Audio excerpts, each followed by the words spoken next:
Hello everyone, this is Rishabh Singh. I'm a legal intern at Lexis and Company. Today I'm going to discuss about sports law in India. India is a sports loving nation where players are worshipped by the sports fan. The fan base of the sports in the country has always been a major factor in growth of sports industry in our country. The proper functioning of sports law is very much needed, and while reading sports law we also need to know its legal framework. Sports law falls under the state list of 7th schedule of the constitution, which is given under article 245 and 246 of the constitution of India. Sports is mentioned in the entry 33 of the list 2. The Ministry of Youth Affairs and Sports has number of organizations sports related working under them. As per the official website, some of which are Sports Authority of India, Indian Olympic Association, National Anti-Doping Test, which have further different functions in different fields accordingly. The Ministry of Youth Affairs and Sports was basically created as Department of Sports during organizing of 9th Asian Games in New Delhi. The During the celebration of the International Youth Year 1985, the name was changed from Department of Sports to Department of Youth Affairs and Sports. It changed to Ministry on May 27th, 2000. Subsequently, the ministry was divided into two departments. First was Department of Youth Affairs, and the second was Department of Sports under two separate secretaries on 30th April 2008. The specific subjects which were to be dealt by the departments of the ministry are mentioned in order of the Government of India Rules 1961.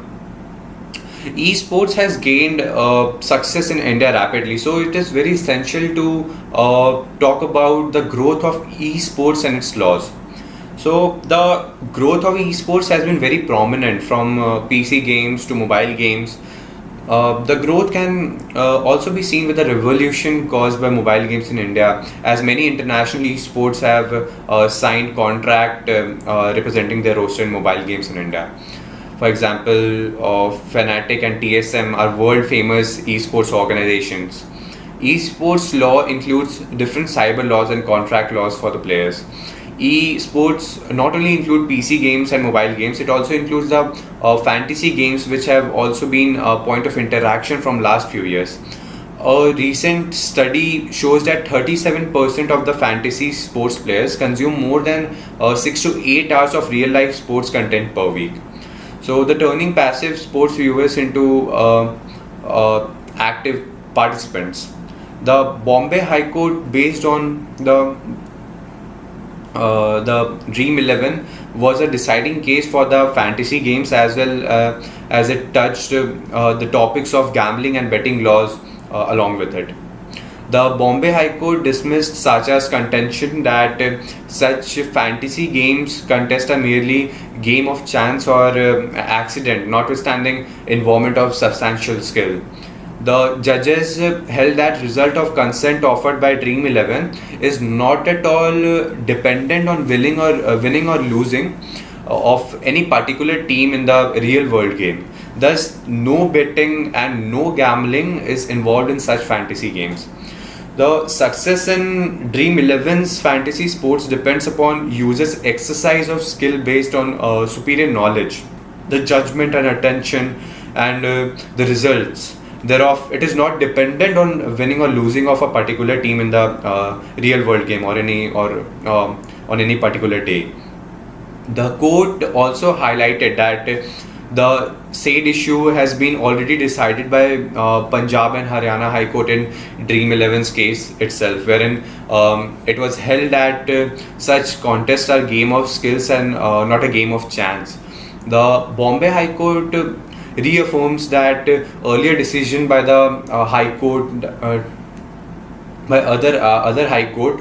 Online fantasy games such as Dream 11 involves exercise of skills of participants based on superior knowledge and judgment, and it is not merely a game of chance. Accordingly, these games should not be treated as betting or gambling under GST. So sports law is an important factor for the growth of the sports industry in the country, at the global level.